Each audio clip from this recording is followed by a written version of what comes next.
Support for the Legislative Gazette comes from New York State United Teachers, working to support students, educators, and public schools as the center of their communities with the Public Schools Unite Us initiative, and United University Professions, representing 37,000 academic and professional employees at SUNY campuses and teaching hospitals across New York State. Frederick E. Cole, President, uupinfo.org.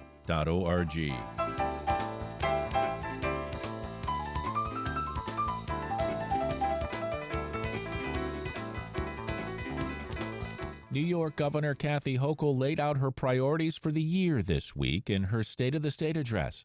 As in years past, she's focused on two big issues: public safety and affordability. The New York Public News Network's Jung Yoon Han reports. Our future depends on the ability of every family to afford the essentials of life and our ability to protect the safety and security of our residents. For weeks, New York Governor Kathy Hochul has been pushing for what she calls an affordability agenda, and that emphasis, along with public safety, rang true in her fourth annual speech to New Yorkers. But we will not achieve these goals without a fight. So my commitment to every New Yorker is this: your family is my fight. The governor has a few major proposals to address affordability in the state. Hochul wants to offer rebate checks for qualifying New Yorkers to fight inflation and proposed tax cuts for middle-class families. The tax cut I propose today and will fight for in the coming months will deliver the lowest tax rates in 70 years. Hochul also presented child care initiatives targeting families in the state, including a benefit that would provide expectant mothers on public assistance $100 a month and $1,200 when their child is born. The governor is also calling for the expansion of the state's child tax credits and providing free school meals to all students in the state. Now we're approaching $5,000 in real money back in your pockets. That's how we make New York more affordable. Hochul's other main promise was to improve public safety. The governor listed several proposals, from expanding care to victims of crime to addressing safety issues on the road, such as drugged driving. She also has plans to address mental health, including by expanding the state's laws around involuntary commitment. This comes as high-profile attacks in New York City subways have prompted conversations about how to address homelessness and mental health crises. This is about having the humanity and the compassion to help people incapable of helping themselves, fellow human beings who are suffering. Democratic lawmakers in the audience reacted mostly positively to the governor's ideas. Andrea Stewart-Cousins leads the party in the Senate. As I always say, we are always rowing in the same direction. So I was heartened by the speech. Of course, looking at the budget will tell its own story, but I think it's a good start. But Republicans like Senate Minority Leader Rob Ortt says he was surprised the governor mentioned little on immigration. It was kind of a glaring omission to me that it wasn't in there. No talk about the migrant crisis in the city of New York, about the shelters situation in the city of New York, about the money that's gone to the city of New York. U.S. House Representative Mike Lawler, who's openly considering running against Hochul for governor, says her proposals don't really help New Yorkers. Let's be honest, the governor's rebate check proposal doesn't make her a tax cutter, any more than her endlessly reminding people she's a Bills fan makes people think she cares about working families upstate. He said that while he likes the governor's desire to cut the cost of living in the state, the reality is that she can't and won't deliver on these pie-in-the-sky promises. The governor will have less than 2 years to deliver on these proposals before she is up for re-election in 2026. In Albany, I'm Jung Yoon Han for the New York Public News Network. After the governor's State of the State address this week, legislators from New York's North Country weighed in, saying they want to see the upcoming budget to determine how the initiatives in the speech will be funded. The Legislative Gazette's Pat Bradley with more. Governor Hochul touted proposals she says will enhance her key priorities: affordability, opportunity, and public safety. She acknowledged many residents are struggling as she called for tax cuts for the middle class and a new inflation refund to taxpayers. She also called for universal child care and free breakfast and lunches at schools. Senator Dan Steck, a Republican from the 45th District, had attended an earlier press conference with GOP Congressman Mike Lawler of the Lower Hudson Valley, calling for a new direction from the governor. Steck, a candidate for Congress himself in the North Country, claims there was not much detail nor substance in the speech. The only thing that was new in her speech was her desire to return to using mental health institutions, reinstitutionalizing people. Not to say that we should every once in a while rethink and re-examine our decisions on how we provide mental health services. But I mean, that was the only thing that was new in her speech. Everything else was a retreading of past initiatives that didn't get through the legislature, whether it was free meals in school or free community college for everybody or universal child care. I mean, these are not new initiatives, and these are things that are very expensive. Assemblyman Matt Simpson, a Republican from the 114th District, contends Hochul is just now acknowledging the issues the GOP has been highlighting. Affordability being the top issue, housing, criminal justice, public safety she talked about. We've been raising the issues with bail reform that were passed several years ago, and what really concerns me is spending at a time when we have affordability challenges. You know, at the end of the day, this money comes from New Yorkers, all of us. And where's this extra money? Assemblyman Billy Jones, a Democrat from the 115th District, says Hochul brought up many points legislators have been discussing. Affordability, I think that's a big issue that we obviously keep hearing about from people. Middle class tax cut will help a bit. The child tax credit, sounds like there's going to be an emphasis on child care as well. It's all about affordability. Simpson was disappointed that Hochul did not include North Country-directed proposals in her speech. I didn't hear anything referenced to the Adirondacks. I think it needs to be recognized that our North Country infrastructure is antiquated. It needs significant focus if we want to truly have economic development and growth. Steck also noticed a lack of regional proposals. I was disappointed that she didn't really talk about anything specific to the region. Now, in fairness to her, she didn't talk about anything specific to any region of the state. It was an opportunity lost, I think. She could have done more to communicate a vision for the state. And the hope is that we'll get a little more detail and meat on the bone here in a week or two when she rolls out the budget. Hochul did not outline how the proposals in the State of the State would be funded during her speech. More than 200 proposals are outlined in the State of the State book issued by the governor's office. Her budget will be issued in the coming days.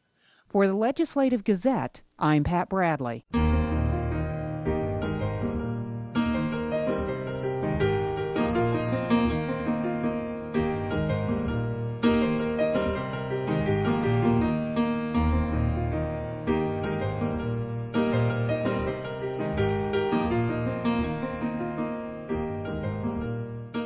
Listening to the Legislative Gazette, a program about New York State government and politics. I'm David Gistina.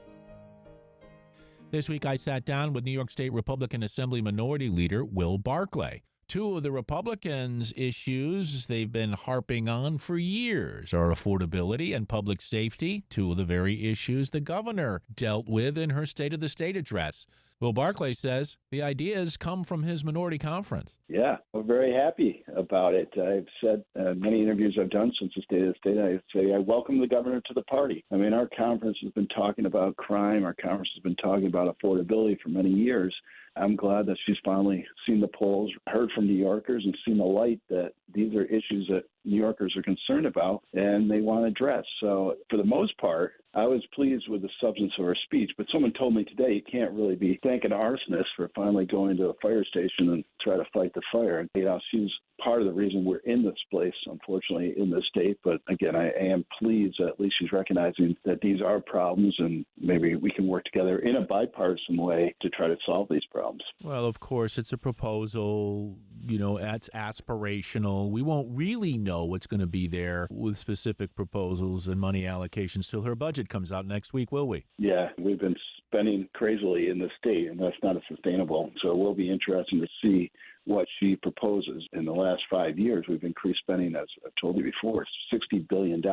That's not sustainable. We have to be more realistic on our budgetary process. And by having such a large budget, you got to get the money from somewhere. And unfortunately, we've done so much tax and spend in New York, it's made New York unaffordable. And as a direct result of that, people are leaving the state. So you're right. She's going to have to hopefully sharpen her pencil and find places where we just don't have the rate of growth and spending that we have over the last number of years. The governor, of course, referencing the subways, which there have been some high-profile violent crimes in the subways, and she acknowledged that. The other issues that have been separating her from the Republican Party have been bail reform. Now that she's sort of acknowledging these things, I'm wondering, despite the fact that she may have stolen, quote, some of your ideas, whether you will work with her on this. Can we see cooperation? Now, I know you're in the minority and you don't have a heck of a lot of power here, but because it seems like the same issues rear their head every single election cycle. You know what I mean? Yeah. Well, affordability, let's start with affordability, and then we can talk about crime, we can talk about housing, or any of the other things she talked about. So affordability, I was pleased. I'm always happy when any elected official, Democrat or Republican, talks about tax cuts, particularly here in New York. We're the highest tax citizens in the country. So she didn't give any forewarning of their middle-class tax cuts, so that was a surprise. I was pleasantly surprised, and I think she'll have the full support of our conference in doing that. The other affordability she talked about, and talked about stealing our ideas, was the child tax credit, which we've had a bill held in the Assembly for a number of years. Just last year, the Democratic majority has held our bill for that child tax credit. Interestingly, the governor's proposal is richer than our proposal. I think she's up to $1,500 maybe as a $1,000 tax credit. I think ours was $500. So we're happy that she's going that. We're happy taking our idea, maybe even improved on our ideas. But, she's going to have to get that through the legislature. And hopefully now that she's proposing it, the Democratic majorities in both houses will take a better view of that. That's New York State Republican Assembly Minority Leader Will Barclay.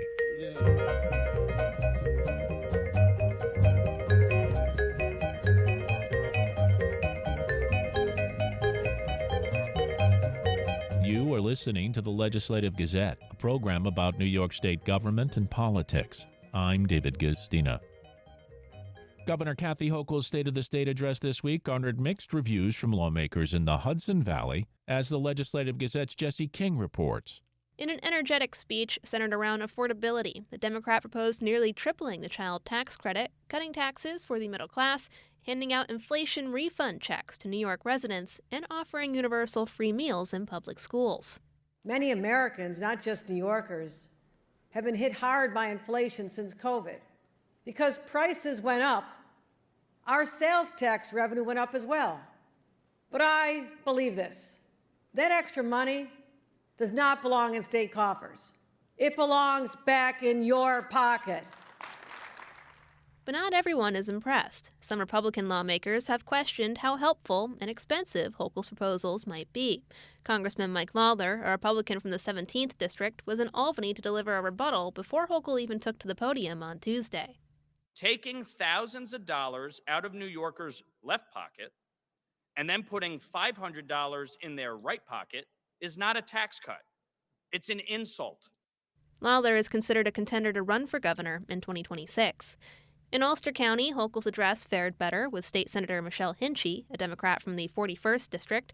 Hinchey gave her own speech recapping 2024 and the state of her district at an Ulster County Chamber of Commerce meeting Wednesday.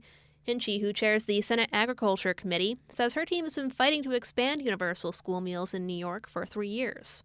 I'm really proud that in the governor's State of the State yesterday, she took our proposal. We'll be negotiating it through the next couple of months, but by the end of this year and into the next school year, we should have universal free meals for every student across the state.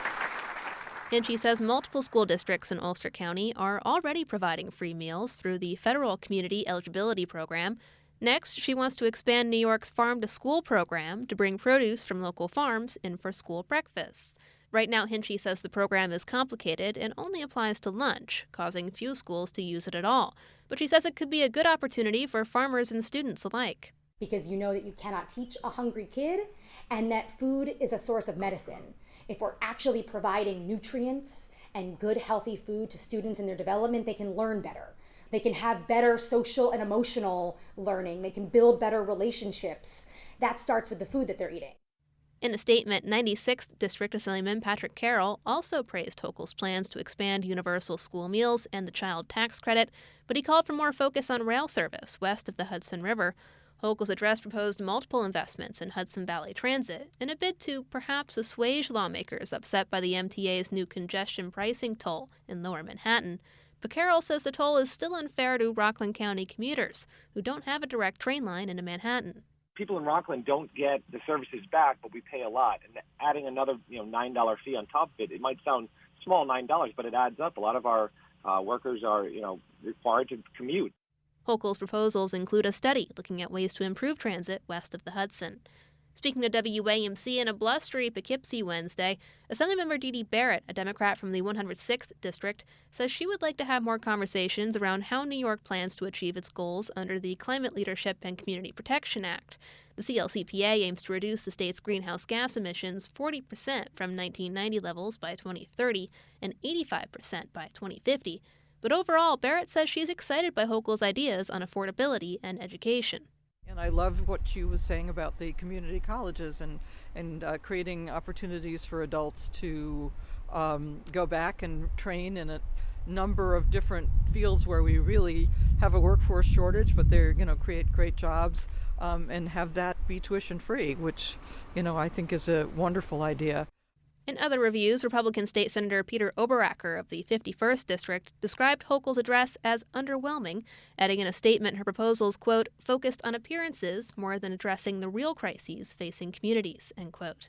Hochul is set to deliver her budget plan in the coming days. Last year's final budget totaled roughly $237 billion. For the Legislative Gazette, I'm Jesse King. The Legislative Gazette's Aaron Shella-Levine gathered even more reaction from legislators to this week's State of the State address by New York Governor Kathy Hochul. Governor Hochul spent the weeks leading up to Tuesday's speech outlining her so-called affordability agenda. Hochul presented some proposals that would support working and middle-class families, including a tax cut for joint filers earning under $320,000, as well as inflation refund checks for more than 8 million New Yorkers. Republican Assemblywoman Mary Beth Walsh of the 112th District says she wants to know how these programs will be funded before getting behind them. She's talking about the inflation refund, the $300 or $500 checks that are going to go out to people. I mean, to me, that just strikes me as being kind of gimmicky. And I think that if you go to the grocery store or you pay your National Grid bill and or whatever in a given month, that's going to eat all of that up. So I appreciate the effort that she's trying to make. I don't know how she's planning on paying for it. I mean, if you're going to do a sweeping tax cut on the middle class, somebody's got to pay for that. Republican Assemblyman Robert Smullen of the 118th District sits on the Ways and Means Committee. He's happy to see support for working New Yorkers, but he also views the inflation refund checks as a gimmick. What I would have liked to have seen in the State of the State address from the governor is some revenue, where the revenue is going to come from. I think that there are many areas of the state budget where we actually could have cut spending, and that way we wouldn't have to match taxes to revenue. We could just give more money back to people or pay more of our debt off. Hochul said she wants to change the state's mental hygiene laws to make it easier to involuntarily commit people who may become dangerous during a mental health crisis. Walsh says she supports the move in theory, but is unsure it's realistic. I've got concerns about that because I think that where are we going to put them? If we're going to be picking people up or involuntarily committing people. I mean, she made a statement that there were more doctors and more beds, but I disagree. I'd have to see the data, but I don't think so. I think that we are really lacking both right now. And so if we are going to try to pick up people and get them off the street and get them help, I mean, I appreciate the need to give people help. They also have to be, at least to some extent, willing to receive it. And we need to have the people and the places and the programs to do it. Democratic State Assemblywoman Carrie Warner represents the 113th District. She applauds Hochul's focus on mental health, but says there's still plenty of work to be done. I will say that it is my observation that even though we have made investments in expanding the mental health beds available across the state over the last couple of years, it is not nearly enough. And I hear from our hospitals, I hear from families, I hear from parents who have a family member, a neighbor, somebody in their life that is struggling with severe and persistent mental illness for whom there are no resources. Warner's district encompasses portions of Saratoga, Washington, and Warren counties. She says she would have liked to hear the governor focus on supporting healthcare infrastructure in the rural parts of her district. Hospitals and nursing homes are on a financial precipice. We have a shortage of primary care physicians. We have a shortage of dental providers in rural communities and in other shortage areas upstate. And these challenges mean that people are not getting the consistent care that they need, which puts pressure on our hospital system and ultimately on our nursing home system. And though we need investments in our healthcare system, and we need hospital rates to be raised, we need nursing home rates to be raised, and without those investments, this system is really going to start to crumble. Hochul's budget plan is due in the coming days. For the Legislative Gazette, I'm Aaron Shello-Levine.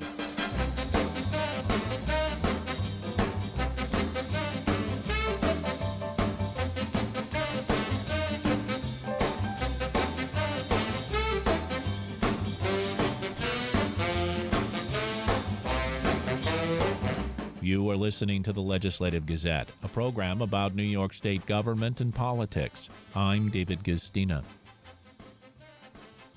A new report finds funding shortfalls and rising inflation are making it difficult to maintain and improve New York's transportation infrastructure, making it costlier for motorists.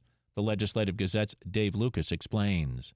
The report issued by TRIP, a transportation nonprofit organization based in Washington, D.C., finds local, state, and federal investments in New York's roads, highways, and bridges are falling short. The report says that means a $38 billion annual cost to motorists due to congestion, rough roads, and traffic crashes. Key findings include nearly $3,500 annually for New York Metro motorists and $1,800 for the Capital District. The report notes that 30% of major roads in the metro area are in poor condition, with similar percentages in other regions. Bridges fared slightly better. Capital Region Chamber and the Center for Economic Growth Vice President of Government Relations, Tom O'Connor, says the poor condition of the area's roads and bridges negatively impacts the local economy. If you're getting off of 87 onto, say, Water Street, which is basically the first exit into the Capitol, and you're going towards DEC, every single year you hit potholes. So if I'm a CEO or a site selector coming into this region, I'm going to have lots of questions. If you're not even fixing your transportation, your surface transportation, what else aren't you doing? And it really does have that first impression. And that really sets a tone in our ability to attract new businesses. TRIP's Director of Policy and Research, Rocky Moretti, says deteriorated roadways result in the average motorist in the Albany-Schenectady-Troy area paying $532 each year in extra vehicle operating costs, including increased fuel consumption and tire wear. If the regions don't have adequate funding either from the State Department of Transportation or from local governments to maintain this aging system, then that has repercussions. To the public, obviously, it means you're driving on roads in worse condition, and that's costing you money because your vehicles are deteriorating. From an economic perspective, New York State is in competition with the rest of the country to attract businesses and to keep businesses. And certainly they look at the quality of infrastructure as one of the factors that impacts their decisions. Moretti says ever-increasing vehicle traffic continues to stress the aging transportation system. The The report notes $1.3 trillion of goods are shipped annually in and out of New York, which is expected to double over the next 25 years, likely requiring further investment. In 2021, the federal government approved the bipartisan infrastructure bill. That has been critical in increasing funding to New York State. But in reality, from 2022 to 2023, capital improvements by the New York Department of Transportation for road and highway pavements actually dropped by 29% and by bridges by 20%. Certainly one of the challenges faced by the New York Department of Transportation has been a significant increase in the rate of inflation for highway construction.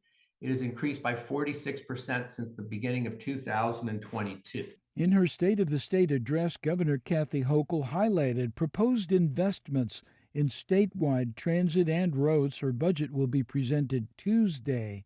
The report also found that in the capital region, the average commuter is spending an additional 47 hours annually stuck in traffic due to traffic congestion and wasting an additional 23 gallons of fuel. The report says during the pandemic, vehicle travel in New York dropped by as much as 45% in April 2020, as compared to vehicle travel during the same month the previous year. By 2024, vehicle miles of travel in New York had rebounded to 7% below pre-pandemic levels in 2019. The report cites New York State Department of Transportation data estimating that vehicle travel statewide will increase by 23% by 2040. DOT did not immediately respond to a request for comment. For the Legislative Gazette, I'm Dave Lucas. And that about does it for this week's show. The Legislative Gazette is a production of WAMC, Northeast Public Radio. We had help from the New York Public News Network. You can listen anytime at WAMCpodcast.org or anywhere you get your podcasts. Look for program number 2503. And join us again next week at this same time for more news on New York State government and politics. For the Legislative Gazette, I'm David Gustina. Support for the Legislative Gazette comes from United University Professions, representing 37,000 academic and professional employees at SUNY campuses and teaching hospitals across New York State. Frederick E. Cole, President. UUPinfo.org.